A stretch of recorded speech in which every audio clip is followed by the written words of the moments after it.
So I'm with the leader of Surrey County Council, Cllr David Hodge.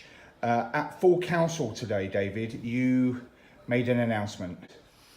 Yes, I've come to conclusions that I wanted to stand down some time ago, and I felt it was important that we had a clear plan set in place for the council's future.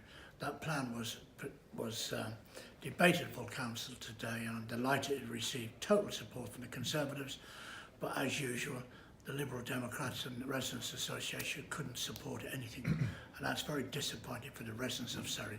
I find it astonishing actually that don't even vote any particular way, they abstain. I mean, what is that all about? Well, I have to ask you the question actually, Paul. I'm not sure what they're doing as councillors because they negate everything that we're trying to do. They don't represent the residents of Surrey. They continually try to obstruct and do things. They don't attend enough meetings. At the end of the day, I have to ask myself the question, what are they contributing to the Surrey residents? You announced that you were going to step down as leader today. You've had a bit of a colourful 7 years, let's say, as leader of Surrey County Council. You know, you're a man after my own heart because you always say what you think, which is very refreshing for a politician. What would you say in your 7 years is your biggest achievement? I think one of the biggest achievements was persuading my group that we shouldn't accept the council tax freeze grant, which would have been a terrible loss for the Surrey residents. We'd have seen 250 million lost to Surrey residents, and I think that was the big decision. Okay. And what would you say would be any disappointments? I think the disappointments for me is that we know, or I know, that we are 66 million short every year now. We have been for some years, and once that is now, it's like a small knife in the side.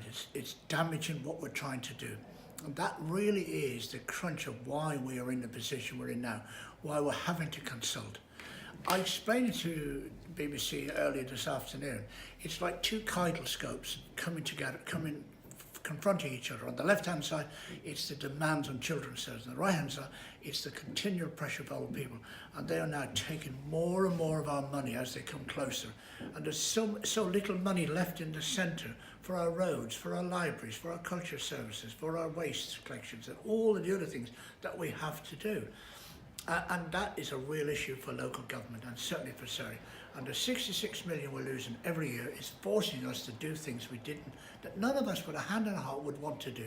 Okay, now it's safe to say that in the year and a half that I've worked with you anyway, that we've not always agreed on everything, but I know that your heart is definitely in the right place, David. So on behalf of the residents that I represent, certainly, I'd like to thank you for your contribution to Surrey County Council and Surrey County and all the boroughs and districts, and as well as your position on the LGA. So David Hodge, thank you very much.